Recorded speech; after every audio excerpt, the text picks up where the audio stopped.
A començament dels anys 70 es declara a Miquel Martí i Pol una esclerosi múltiple que condicionarà per sempre més la seva vida personal. La relació amb la mort ja no serà una pura reflexió metafísica, una especulació intel·lectual, sinó una realitat palpable, possible. La mort esdevé quotidiana i real, autèntica.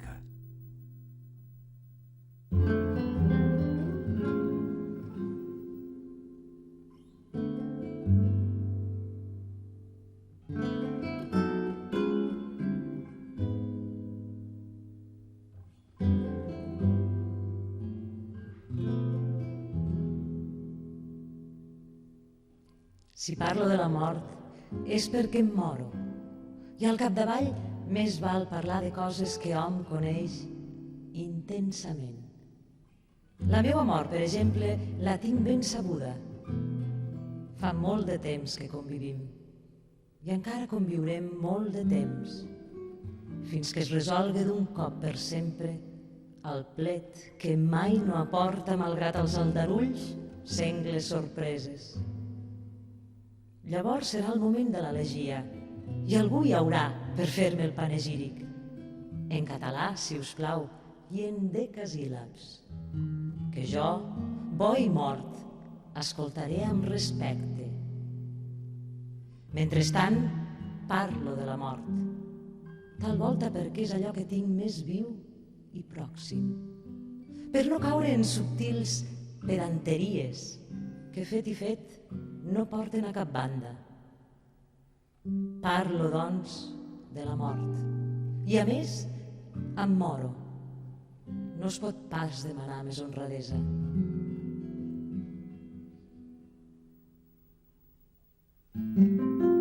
Els llibres d'aquests anys són un reflex de la malaltia i la seva poesia es clou en una forta etapa personal i de mirada interior. La vida canvia del tot i les limitacions de la nova situació són profundes. Les coses més elementals, senzilles i volgudes són impossibles.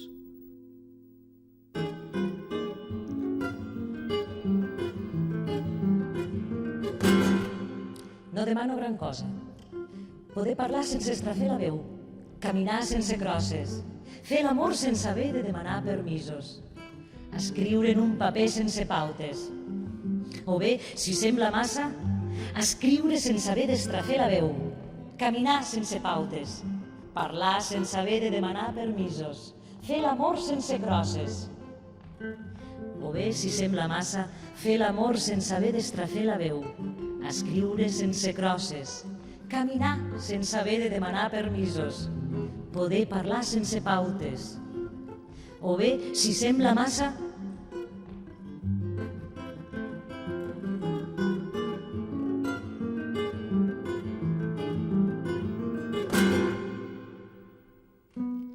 quan la parla, el moviment i el gest es fan difícils, quan la comunicació amb els altres i amb el món és quasi impossible, quan s'han perdut bona part dels sentits, només tenim una possibilitat de percepció, d'abastar la vida i l'entorn: la mirada.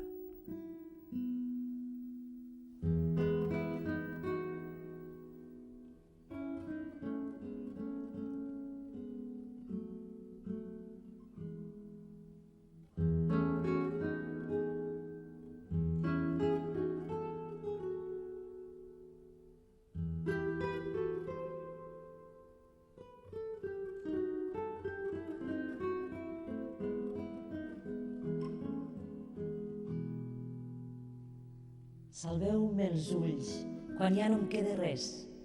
Salveu-me la mirada, que no es perdi. Tota altra cosa em doldrà menys. Potser perquè dels ulls me'n ve la poca vida que encara em resta. I és pels ulls que visc, adossat a un gran mur que s'enderroca. Pels ulls conec i estimo i crec i sé i puc sentir i tocar i escriure i créixer fins a l'altura màgica del gest. Ara que el gest se'm menja mitja vida i en cada mot vull que s'hi senti el pes d'aquest cos feixuguíssim que no em serva. Pels ulls em reconec i em palpo tot i vaig i vinc per dins l'arquitectura de mi mateix, en un esforç tenaç de percaçar la vida i exhaurir-la.